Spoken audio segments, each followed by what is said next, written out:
warahmatullahi wabarakatuh. Salam damai sejahtera untuk kita semua. Kami dari kelompok 3 mata kuliah promosi kesehatan berjumlah 8 orang. Nama anggota kelompok kami bisa Anda lihat pada kolom deskripsi. Akan menampilkan tentang role play, partisipasi pendidikan kesehatan dengan cara 6 langkah mencuci tangan dan makanan gizi seimbang. Selamat menyaksikan.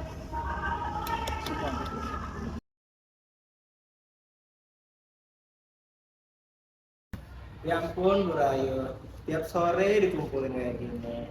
Saya kan dari pagi kerja di ladang, sorenya pulang capek. Gak bisa apa diobrolin di WA saja, biar saya bisa baca kapan-kapan aja gitu. Ya Pak Andi, saya paham. Tapi ini sangat penting loh, karena kalau kita ketemu secara langsung seperti ini, kita bisa langsung praktek langsung, tanya jawab. Kadang kalau kita cuma hanya baca tulisan, kita kadang nggak paham, kadang juga kita lupa. Jika ketemu seperti ini kan kita bisa saling mengingatkan. Tapi saya rasa sih saya sudah cukup berpengalaman dengan hal seperti ini. Anak-anak saya juga sehat-sehat saja kok. Saya ajarin cuci tangan yang bersih, cuci tangan yang benar, makan makanan yang sehat dan bergizi. Mereka juga baik-baik saja, nggak perlu ilmu macam begini, nggak penting. Kalau saya sih memang nggak sempet, urusan rumah, anak-anak, dapur, semuanya bikin kepala pusing dan mumet. Kalau disuruh belajar yang lama-lama, saya nggak bisa konsentrasi. Memang ya, dulu nenek moyang kita sehat-sehat aja tuh tanpa banyak ilmu begini. Atau jangan-jangan ini cuma akal-akalan ya, biar kita dibikin ribet aja. Tapi kan Bu Marti, zaman sekarang udah berubah. Lingkungan kita juga makin kotor. Anak saya di rumah sering batuk-batuk. Saya jadi penasaran deh, gimana biar anak kita nggak sering batuk-batuk lagi. Betul. Anak saya juga sering batuk. Jadi saya sangat semangat untuk belajarnya kali ini. Aku juga, supaya aku bisa ingetin teman-teman untuk selalu cuci tangan dan juga jaga kebersihan. Ya sudahlah, tapi jangan lama-lama ya, saya masih ada kerjaan lain. Nah, baik Bapak dan Ibu, menjaga kesehatan itu nggak perlu yang mahal kok. Cukup makan makanan yang bergizi seperti sayuran, buah-buahan, dan protein yang dari tempe, tahu. Nggak perlu makan daging ya kan? Kalau dulu kita pakai metodenya 4 sehat 5 sempurna. Sekarang itu isi piringku, hidup sehat, gizi seimbang. Yang pertama itu ada makanan pokok, sumber karbohidrat. 2/3-nya itu dari setengah piring. Selanjutnya ada sayuran, sumber serat dari setengah piring 2/3. Lalu ada buah-buahan, sumber vitamin, dan yang terakhir itu ada lauk pauk untuk sumber protein. Wah, saya mikirnya cukup makan daging tiap hari untuk sehat. Ternyata perlu juga makan buah-buahan dan sayur-sayuran ya? Betul Bu, yang penting porsinya itu seimbang. Saya izin rekam ya, nanti saya kirim ke grup WhatsApp RT, biar nggak datang bisa tahu. Alah, cuma cuci tangan aja. Saya udah tahu caranya sejak lama, nggak perlu diajarin lagi. Baik Bu Yuni, coba praktikkan dulu di depan. Kadang kita rasa sudah benar, ternyata masih ada langkah yang salah. Ya udah deh, saya praktikin ya. Jadi ibu-ibu, begini ya cuci tangan yang benar itu. Bu rasa itu udah benar ya? Ya emang dari dulu kayak gitu cuci tangannya Bu. Salah ya Bu, bukan seperti itu. Terus gimana benernya? Pegang dulu ini ya, saya ajarin. Ibu perhatikan saya. Jadi kita singkirkan dulu kedua lengan baju kita ini.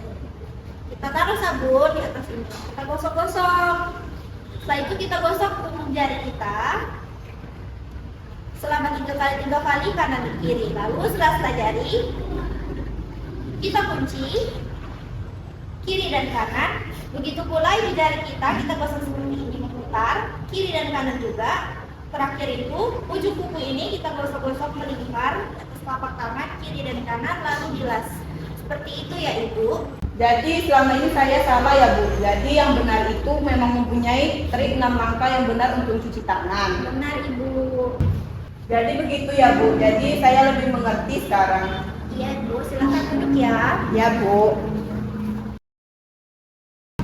Jadi bapak-bapak dan ibu-ibu, ini tadi kan sudah saya jelaskan poster cuci tangan 6 langkah dan gizi seimbang isi piringku. Nanti saya share di grup, bapak-bapak bisa untuk dipelajari lagi di rumah.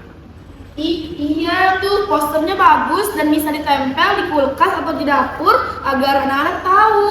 Nah, saya baru sadar ternyata mencuci tangan dan mengatur makanan bergizi itu penting ya untuk kesehatan kita. Betul Pak Andi, menjaga kesehatan diri dan makan makanan yang sehat itu sangat berpengaruh dengan kesehatan kita. Aku juga mau bikin kelompok di sekolah supaya teman-teman rajin di tangan dan juga jaga kebersihan kelas. Mungkin bikin lomba kecil-kecilan juga seru. Kalau anak-anak sehat, saya jadi lebih ringan ngerjain pekerjaan rumahnya dan lebih semangat. Wah, jadi saya lebih semangat deh jadinya untuk nanam buah-buahan dan sayur-sayuran di kebun saya. Jadi kebutuhan makanan gizi seimbang saya jadi terpenuhi. Saya akui, berpengalaman yang sangat tidak mempunyai ilmu dan tidak mengetahui tentang apa-apa tentang kesehatan anak, ternyata belum cukup ya untuk kita. Selamat sore Bapak dan Ibu. Jadi saya kumpulkan lagi hari ini untuk mengevaluasi tentang apa yang telah saya sampaikan kemarin.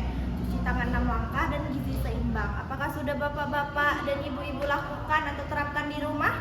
Sudah! Oke, baik. Nah, saya mau bilang ini. Selama ini saya meremehkan tentang kebersihan dan pendidikan kesehatan.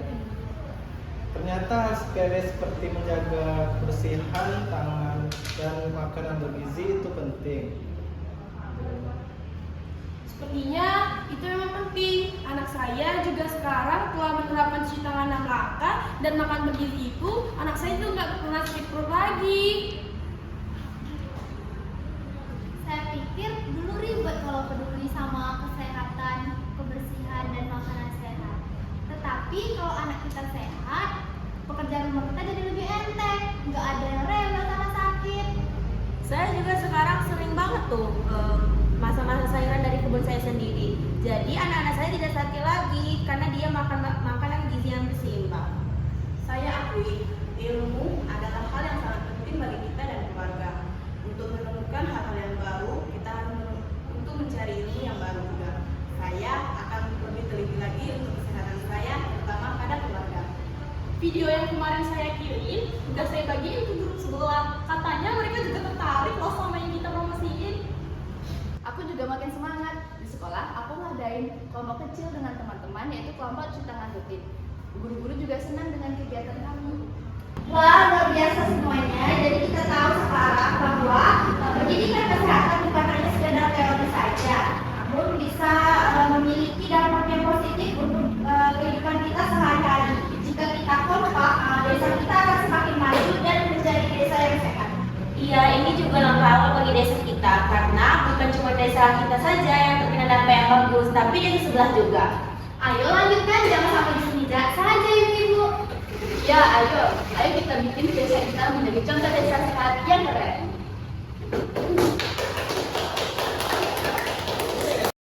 Demikian video dari kelompok kami.